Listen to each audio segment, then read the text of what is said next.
Mardi 7 mars 2023 à 21h10, France 2 programme un nouveau numéro de son magazine Laissez-vous guider. Stéphane Bern et Laurent Doitch dévoilent les merveilles de la Renaissance. Passage obligé de leur déambulation, le château de Chambord réserve de jolies surprises. Pour ce nouveau numéro du magazine Laissez-vous guider, diffusé mardi 7 mars 2023 à 21h10 sur France 2, Stéphane Bern et Laurent Doitch dévoilent les merveilles de la Renaissance. Parmi ces joyaux que nous ont légués artistes et architectes de cette période historique, il y a le château de Chambord.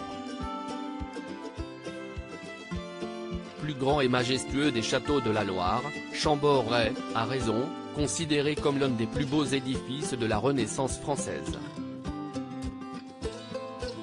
Pourtant, ce passionnant numéro de Laissez-vous guider nous apprend qu'il n'était qu'un plan B pour François Ier, comme le dit un peu familièrement Laurent Doitch. En effet, Léonard de Vinci avait imaginé un palais encore plus impressionnant pour son protecteur.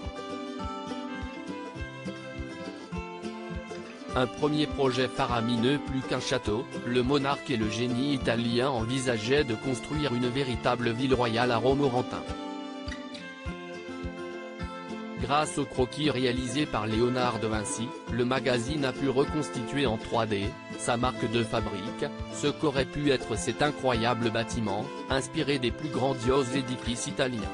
400 mètres de façade ornée de grandes verrières pour apporter de la lumière à l'intérieur, de somptueux jardins à l'avant, de gigantesques écuries à l'arrière et des bâtiments permettant de loger toute la cour du roi, soit 15 000 personnes en tout. Léonard de Vinci avait même prévu des gradins pour que les nobles puissent assister à des spectacles et des joutes nautiques.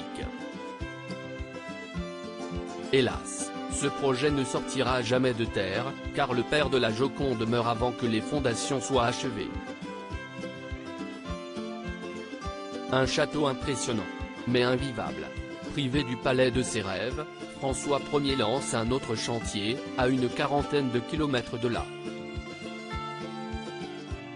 Si est bien sûr Chambord.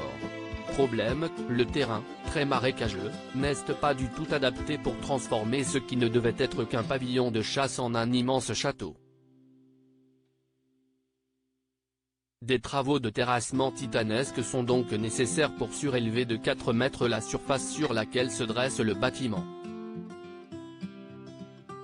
Au final, avec plus de 420 pièces, 282 cheminées et son célèbre escalier central dessiné par Léonard de Vinci, le château est spectaculaire.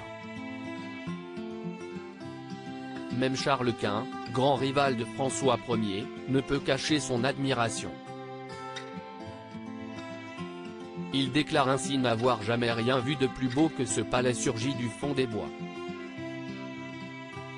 Et qu'importe si, trop humide et infesté par les moustiques, la majestueuse bâtisse était invivable.